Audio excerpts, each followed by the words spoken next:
All right, YouTube. It's your boy TJ coming at you again. Got one copy of Helix yesterday. Well, I ended up getting three, but we rode around to like three different shops. We spent at least like 80 to $100. Well, if we are gonna add total, probably like $160 between me and Alex. To try to pull Helix, we didn't get it. Uh, I ended up buying. Well, he ended up buying this off somebody and gave it to me. Uh, and then my man David came through. He pulled one and he bought one, and he gave it to us. He held it down for us with a couple other cards that we needed from the set. I ended up winning this mat, but to get into it, I've been practicing. Obviously, I've been practicing with this deck for a long time. I've been test playing with some of the pros, Gio, Ruben, Andy, Sacky ass. He's such godlike hands and draws and stuff. And I've made a couple of changes to my deck because of that. Xavier as well. I've been testing with Xavier as well. He had a couple of choices that I didn't like at all, but I had to make certain exceptions because I'm going to Dallas with the team next week to the YCS. So I have to. I mean, I don't want to go all the way up there for nothing. But I'm going to get into the deck profile real quick. For those who haven't seen Helix, this is Helix right here. So beautiful. I already got one on one more on the way. I plan on playing two. But yeah, oh yeah, y'all see barrel load. But I'm going to get into the deck profile real quick. I don't have a side deck yet. I'm still working on that. Because right now my main focus has just been on the main deck and the cards. It's just been on the main deck. I know on my side deck, I'm possibly thinking about putting in spear modes. But I'm going to get into it. Three quick fixes. Heart and soul of the deck, basically. It's your searcher, it's your comboer. If this goes off, then you pretty much have game. 3 drone. This is I'm liking this card more and more because it's your way to play around drone and lock. Play 3 and 3. Now here's where I differ at. I play 2 super agents and 1 tough. The reason being for that, I have 3 super agents. I still have 3 super agents. Thanks to Plu. Shout out to Plu. I ended up trading a super agent for a ghost dash to this guy. He wanted to build a deck, so I ended up getting a ghost dash off of him by giving him a super agent. So that's kind of plus. So I was playing alone for at least a week with just 2 super agents until I got a 3rd one. But in the meantime, I was playing tough, and I really like going first. Like if you have tough, that's kind of a brick. I play normal summon, but it's still kind of a brick. With tough, it's an additional pop. I mean, you can only call his effect once per turn. I mean, his popping effect once per turn. And you can only call the top card of the deck once per turn. But let's say, for example, I normal summon this, and, let's say I call spells or some shit or whatever. Or I do vice versa. If I have this in my hand and I have this in my hand, I'll normal summon this, activate the effect, the call, whatever. That way I have a guaranteed special summon of the super agent. It also helps your rank 4 plays, like if you want to go into like Baguska or some stupid shit like that. But it's very good for getting rid of the field spell and and then special summon this to get rid of the what is it called? What's attached to the sleeper? The last resort. So I'm liking this ratio. I mean, super agent is a free special summon, but if you sometimes it doesn't get you through. With this combo right here, these 2 right here, it can really get you through a lot of matches, which it has. I don't think since I've been testing playing with him after I added him, I don't think I've lost any matches.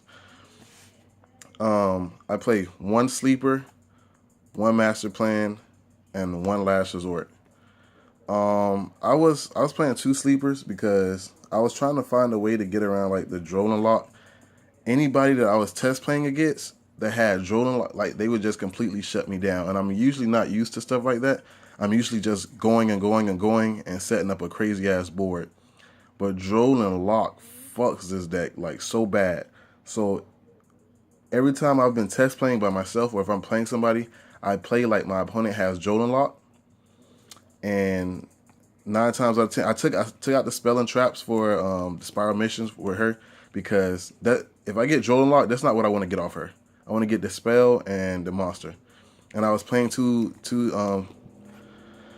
sleepers, simply so I can hard draw just in case I get Jolin Lock. But it was all right, but still, I'd rather just play one. I play 3 Jolin Locks. I'm maining Jolin Locks. This hurts way more than Ash. And it's not just for the mirror matches, it's a lot of decks in the format. Pendulum Magicians, True Dracos, if you stop them with a Jolin Lock, they won't be able to complete a lot of their plays. I've Jolin Locked like Pendulum Magician players, and the only thing they can do is add that card and then be like, pass. Sometimes they don't even have shit on the field. True Draco, it's even freer now. So you Jolin Lock a True Draco player, if they don't have a masterpiece, you can just completely just overrun their board and just fuck them. But yeah, this is way more viable than Ash at the moment. Ash stops like one card. It can stop a major play, but this just shuts down a turn. And any deck that's like really competitive these days, they're doing a lot of searching, whether they're in the link format or just a standard non-extra deck reliant deck. They're gonna have to search a lot. So that's why Jolin Lock is better. I'm playing 3 Winter Cherries. I didn't like this card at all, bro. I didn't like this card at all. I've seen people maining it in the OCG, and I'm just like, we have a different format than the OCG, so why the fuck, and people are like, oh, the mirror match. I'm like, yeah, that's cool, that's fine and everything. I was just like, I'll just main my 3 Ashes, and that's it. But this, oh my god, like, I played against Andy the other day, and I've been playing this deck for a long time, like months before the announcement of Helix. And Andy had the deck. He started playing the deck that day. He was maining Winter Cherries, no Ash, just Winter Cherries and Jolin Lock. And in 6 matches, I could not beat him in 1 match. If he didn't have the Jolin Lock, he was Winter Cherrying me. And I'm like, what the fuck is going on? I really got salty because I'm just like, bitch, how the fuck a guy that just started playing the deck came and just started smashing me? But most people, they'd be like, oh, I'm just going to main the Ashes. I'm going to main Ashes just for the Helix play. And that's fine. But if you Ash them and they don't have a Helix, you don't have to worry about ashing the fucking Helix because it's not there. So, and then also I was playing Pendulum Magicians. Pendulum Magicians bring out Baguska and skill drain your whole board. You can't do anything. So I would rather main deck this. It's just like playing chess. You got to think ahead of your opponent. I would rather, go ahead and get a monster on the field. Bam, hit your Baguska.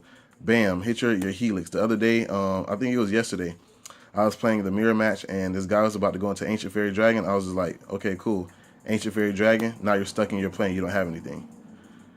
And like I said, I'm going to Dallas, so I have to think about, what's best. When I get back from Dallas, my build is going to be totally different. But like I said, I want to go all the way up there and be like, yeah, I've been playing the deck longer than everybody, so I'm going to be better. Nah, fuck no. And 1 maxi. So in a total, that's 7 hand traps. Oh man, okay. Spyral Resort. You guys know what that does. It's a hindrance if you get Jolin Lock. So if you're gonna search something, please search something that's gonna help you out and help you get past the next turn. Terraforming. 3. Machine Dupe. 3. Play 2 of these because they're searchable and it's once per turn. Double summon, yeah, they're DT. A lot of the times what I do at double summon is I normal summon a quick fix, search, get the drone, activate double summon. That way I know what my opponent has on top of their deck and rearrange it and then go into Helix. So it's a guaranteed, so it's guaranteed that I'm going to call right. Main decking Twin Twisters. I was main decking Twin Twisters a long time ago, but I took it out. I was like, oh shit, this deck doesn't even need back row removal like that if I go first. But the reason why I'm maining Twin Twister is because of the set rotations. Also, I can easily discard a Spyral monster and then, normal summon the quick fix and, bring the monster I discarded back. So it's good for the set rotations. Also, a lot of people don't know, like a lot of people just be like, oh, I can't get over set rotation, I lose. What I've been doing with the combo, like with set rotation combo, is I'll either special summon super agent and pop their field spell, or for example, or I'll bring out normal summon this, pop their field spell, or special summon it, pop their field spell, and then equip last resort to one of these, and then send the field spell they gave me to the graveyard to attack directly. That way you can activate your field spells. I play one for one. This is so godly. And whoa. And one fully armed. And that wraps it up for the spells.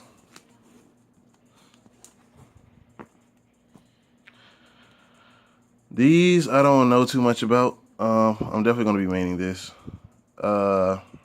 It's a utility wire. Lets you put a card back to the top of their deck. Use it wisely. It's only once per turn. That's the only bad thing about it. If it wasn't once per turn, I would definitely play more copies of it. I've been playing 1 Solemn Warning and 2 Strikes. Simply because if you get Droll Locked or if you get Ghost Reaper, and you may not have a follow-up play or like a machine dupe to help you get to the next, to make you last around, not get OTK'd. So I play these simply just to stall out my opponent or stop a major play that they have. And it actually been working out a lot because a lot of people don't main strikes and they don't main solemn warnings. So they're looking like, okay, well, your back row is nothing to worry about. You have a live wire and some bait. And it's been so funny striking people helixes or, hitting the super agents when they didn't have any other, plays when they special summon it. So I'm liking it so far. I'm thinking about struggling battle. I don't know. These I'm still test playing with. To get into the extra deck, the star of the show, Spyral Double Helix. I'm gonna play 2 of these. I want to play 2. I already have. I got a guaranteed one coming before I go to Dallas, so I'm not worried about getting another one in the next week. But I will be buying at least 2 to 3 boxes, maybe a little bit more than that, and I'll be giving you guys a box opening. But yeah, 2 of these.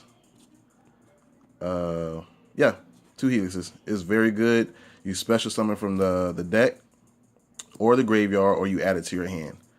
It's once per turn, and it also counts as a super agent. This is really what the deck needs, but sadly, I think it's going to get hit or some shit like that. That's why they made it ultra. I'm playing 1 Burrow Load Dragon. This shit is, I don't know, this shit is way better than Ancient Fairy. I mean, not Ancient Fairy, but Firewall Dragon. I don't understand why people hype Firewall up. I know it's a Kieran, but like when people start doing the U and doing all that dumb shit, you may not even possibly even get through your freaking play. You can get interrupted so easily or get Droll Locked, so you will never make it to that place. So the boards that I make, I'm not trying to do no U. I'm just setting up a protection board to guarantee me that I have an extra turn, and then I'm going to most likely finish you on that turn. I played 1 Firewall Dragon. I had 3, but I was just like, I'm barely going into 1, and I'm still winning the majority of my matches without even going into this. So I was trading them off and letting people borrow it. Plus, I honestly feel like I'm not personally trying to do that U crap, so I feel like I only need 1. But I will be picking up more again. They're going up though, so I suggest you pick them up now. 1 Decode Talker.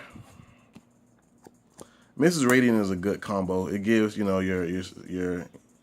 Earth monsters a boost. Plus, it allows you to get one back to the hand. I'm going to be actually playing one of those. Ib. I was not playing Ib. I even forgot what it was. But Ruben told me this is a good card. And then when I actually started testing it, it actually showed up pretty good. As well as Proxy Dragon. Proxy Dragon. Ib and Proxy Dragon is almost the same. But Ib is a little bit better depending on the situation that you're in.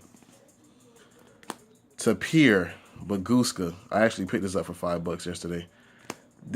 I hate this shit. Like I was letting Chris and Andres proxy this, and I literally could not get over this crap. So it's another cherry target. 1 Princess Sprite.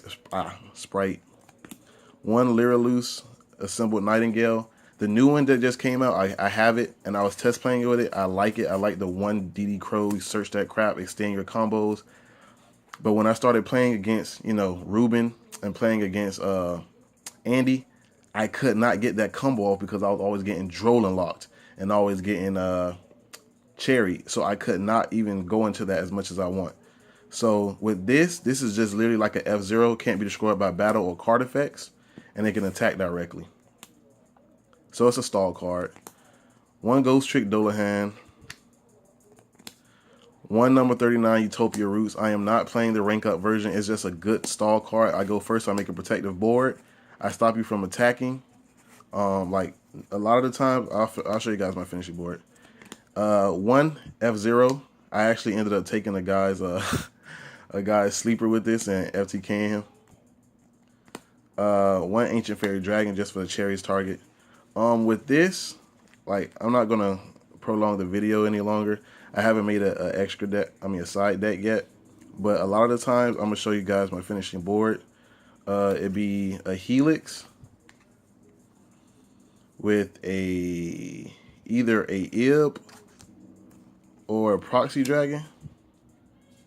Either one of these. I have this F-Zero to the left, to the right. Fun fact about F-Zero, it says with Proxy Dragon, it says if this card you control be destroyed by battle or card effect, you can destroy one of your cards this monster points to. So if you have, like, say, a sleeper that's not equipped, you can activate this effect to destroy this, and this will protect itself by detaching a card. So your sleeper won't get destroyed, and neither will this. And then I'll have either this in defense mode, just to, you know, like I said, stall it out, or this. It stops attacks. So when they have a super agent equipped with a fully armed, and you know they can banish her, you can just stop their attack with this, and it's not once per turn. You can stop it twice. This is not bad as well because you can have, during either player's turn, have an attack, and then I ended up ending with a sleeper on board. I don't know where my sleeper is at the moment. Yeah. So this be a lot of times this be my ending board. Most people, they try to do the U and try to, you know, do all that crap, and that's perfectly fine. But I don't see me extending myself, doing all that crazy stuff. I'd rather set up a protective board where you can't get over, and then I'm going to end you next turn. So this is my build at the moment. I may change it around a little bit more before Dallas, but right now this is working perfectly fine for me. Thank you. You know, like, subscribe, comment if you guys have any comments. Let me know what you guys think about it. And shout out to everybody that's been helping me test play. Shout out to, you know, David for helping me get the Helix. Shout out to Alex. He actually bought me this one. And shout out to my team. Thank you for everybody. The Rock Game Shop, Chris and Plu for trying to help me get the cards. Let me know what you guys think. Thank you.